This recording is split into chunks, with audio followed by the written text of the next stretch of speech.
Hello, dear friends. I received a defective Realme 8 Pro smartphone for repair, but it won't turn on. The device was spilled. Before me, it was sent to 2 service centers, but unfortunately, they couldn't help. Details are in the donation text. You don't need to completely restore the smartphone. You only need to retrieve important information from it.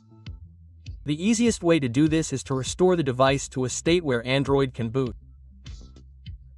Then you can connect to a computer and transfer all the necessary data, or somehow transfer information over the network via a memory card or some other method. The main thing is that Android can boot. Currently, the smartphone doesn't respond to the power button. When the power cable is connected, there is no power from the charger. There is also no charging indicator on the smartphone screen. Well, the defect is clear. Let's see what can be done about it. First, of course, it's worth examining the internal condition of the device after 2 services. It's possible there's nothing left to repair. The lid is barely hanging on. It's obvious it's been disassembled more than once. Let's take a look at the main board.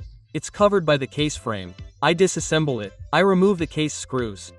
I remove the SIM card tray to prevent it from breaking during disassembly and damaging the slot. Next, I use a pick to release the latches and remove the frame.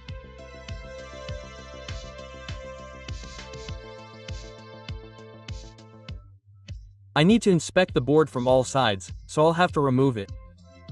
First, I disconnect the battery cable to de-energize the board. Next, I disconnect the display cable and the charging board. Incidentally, both of these cables connect to the board with the power connector. I disconnect both the axial antenna cables and remove the board from the case. I immediately disconnect the cameras. We won't need them anymore.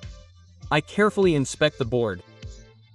On this side, one of the metal shields was ripped out along with some of the tracks. It's unclear how this will affect the board's operation, but the fact that the processor and memory are located under the same spot on the back gives me cause for concern. I check the battery. It's fully charged. It's a bit unusual to see this on a flooded device. Most often, the battery discharges completely. I was lucky this time. I looked at the board, wondering if it was even worth trying to repair it, wondering if any critical tracks had been torn out. But it seemed only the ground contacts, which are duplicated multiple times on the board, were damaged. From this, I concluded that I could try to revive it. Besides, I didn't notice any significant corrosion. Overall, everything was in good order. It's unclear, though, what's under the other screens. They apparently didn't try to desolder them after the failure with the first one, which seems a bit funny. I ran my eyes over the power supply on the board. With the battery connected, there was no voltage on the capacitors of the random power controller, although power was being supplied from the battery. I decided to check the extent of the damage from the screen tearing. Overall, everything looked relatively good. Here, a track was torn out, and these vias are now broken. But let's hope they're either not critical or connected to ground elsewhere. There's similar damage to the track here, but there are fewer vias.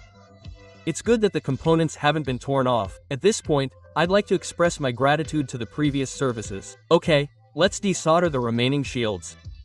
I need to check for any corrosion. I secure the board to a mounting table with magnetic clamps.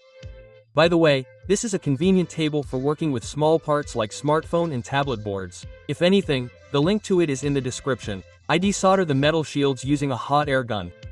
Temperature 380 degrees, maximum flow.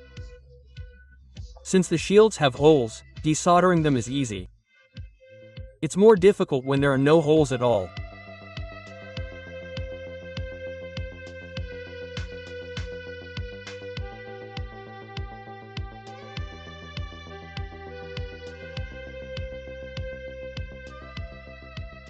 I carefully lift the shield so as not to accidentally touch or damage the components underneath. The solder is now molten.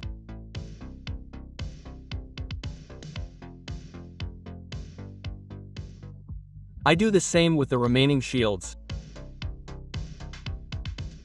Done. I didn't find any obvious corrosion, but there are several chips in the BGA package that had been exposed to moisture. I noticed oxidation with the naked eye. I decided to desolder them just in case. This can be done without any problems here, since the solder compound is only applied to the processor and memory, which I don't plan on touching for now. I apply flux, use NC59, and solder each BGA chip. That is, I heat it until the solder melts and push it gently. Then I move on to the next chip, and so on. Temperature is 380 degrees Celsius, flux is about 60%. I had an incident while working. A choke of some kind got stuck to the tool, one of the leads of which was damaged. It's possible it dissolved due to corrosion. It doesn't look like mechanical damage, since it was located under the screen. The choke needs replacing. I found one of the same size on the donor board. I think it will fit perfectly. Otherwise, everything went smoothly, except for the accidentally displaced capacitors, which I had to replace and ensure that adjacent capacitors weren't shorted to each other. The parts are very small, but it's still possible to work without a microscope. I clean off the flux and place the board on the smartphone. I connect the power cable. Let's take a look at the results. Current consumption has increased. At the same time, the charger switched to quick charge mode. The voltage rose to 9V. Well, that's just great. It means the board's charging system is working properly.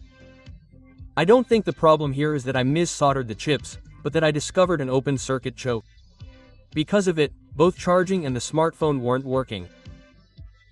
I suspect the choke was in a critical component of the main power supply, or in some other important power source, without which even charging won't start.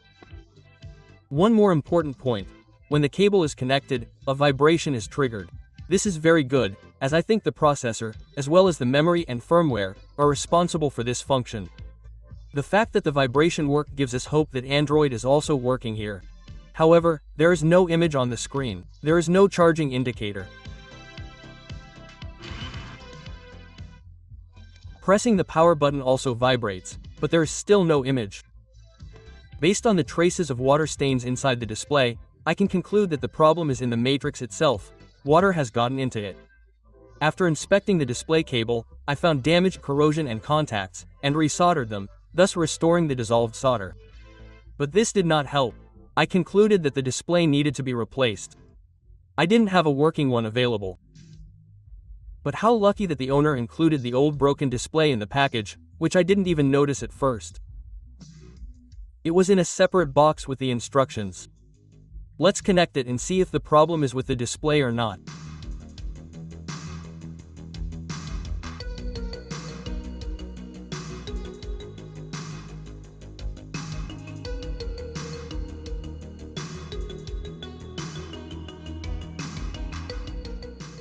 Excellent. There is an image. Android starts, the touchscreen works. I glued a display in place of the broken one to make it easier to use the smartphone. A new display isn't needed here, as we only need to retrieve information. I connected to the computer and transferred all the necessary data. By the way, I've already transferred it to the subscriber via cloud storage.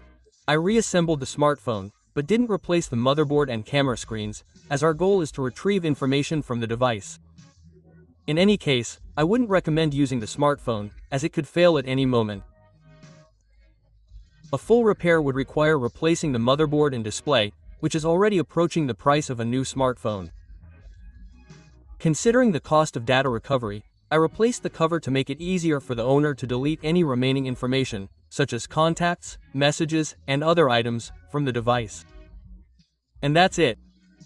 The smartphone will soon be sent back to the subscriber. Dear friends, thank you all for your attention, and see you at other repairs. Until then.